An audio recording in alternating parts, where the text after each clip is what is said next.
अस्सलामु अलैकुम वरहमतुल्लाहि वबरकातुहू। कैसे हैं दोस्तों? हमें उम्मीद है कि आप सब बखैर होंगे और अल्लाह तबारक व ताला से मैं दुआ करता हूं कि अल्लाह ताला तमाम लोगों को खैर व आफ़ियत के साथ रखे। तो आप लोगों का रोज़ा कैसा चल रहा है कमेंट में ज़रूर बताइएगा।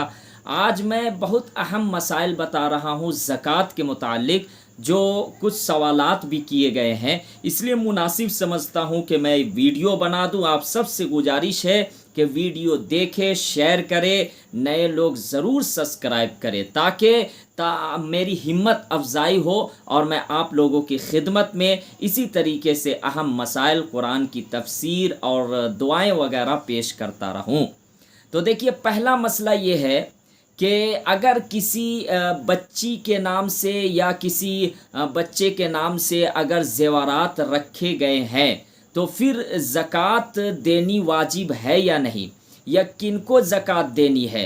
तो ये बहुत अहम सवाल है। देखिए, अगर कोई माँ बाप अपनी बच्चियों के नाम से ज़ेवरात रखे हुए हैं, तो अगर माँ बाप उनके मालिक है तो माँ बाप के ऊपर है कि ज़कात देनी, और ये वाजिब है।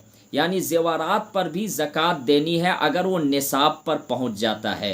तो निसाब के मुतालिक मैं बता दिया हूं कि सोना का क्या निसाब है, चांदी का क्या निसाब है ना। तो वो देख लीजिएगा मुकर्रम रांची सर्च मार के। तो अगर माँ बाप मालिक है ज़ेवरात के तो माँ बाप को ज़कात देनी वाजिब है। और अगर माँ बाप नहीं है बल्कि वो अपनी बच्ची को जो है मालिक बना दिए हैं, तो इसकी दो सूरतें हैं। अगर वो नाबालिग है तब तो उस पर वाजिब नहीं होगी। अगर बच्चियां हैं और उस पर जो है उसको मालिक बना दिए हैं तो उस पर तो वाजिब नहीं होगी। लेकिन जैसे ही वो बालिग हो जाएगी, या अगर बच्चा के नाम से ज़ेवरात है तो वो बच्चा बालिग हो जाएगा, तो अब उसके ऊपर ज़कात देनी वाजिब हो जाएगी, ज़रूरी हो जाएगी बालिग होने के बाद। तो ये मसला क्लियर हो गया, इसको बार बार सुनिएगा, समझ में आ जाएगा। इसी तरीके से अगर कोई हज की नियत से पैसा जमा किया हुआ है कि सालाना 1 साल गुजर गया और ज़कात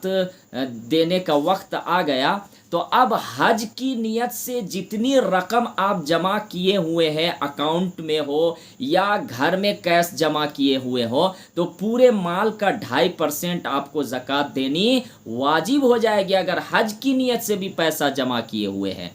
अब ये पहला मसला है। अब इसी तरीके से अगर कोई आदमी हज का पैसा हज कमेटी वाले को दिया हुआ है तो इसकी क्या सूरत है? तो इसकी सूरत ये है कि अगर हज कमेटी में आप पैसा दिए हुए हैं तो जितना आने जाने का किराया है, यानी हवाई जहाज़ का, इसी तरीके से दीगर अखराजात जो वहाँ पे खर्च होगा सऊदी अरब में, या फिर मुअल्लिम का जो फीस वगैरह है उसको देकर, अब देखिए कि सऊदी रियाल कितना बचता है, तो उसका 2.5% आपको निकाल देना है। यानी आने जाने का किराया, हवाई जहाज़ का, मुअल्लिम फ़ीस, इसी तरीके से और जो अखराजात है वो सब देने के बाद कितना पैसा रिटर्न वापस आएगा, तो उन पैसों का आपको 2.5% ज़कात दे देनी है, वाजिब है।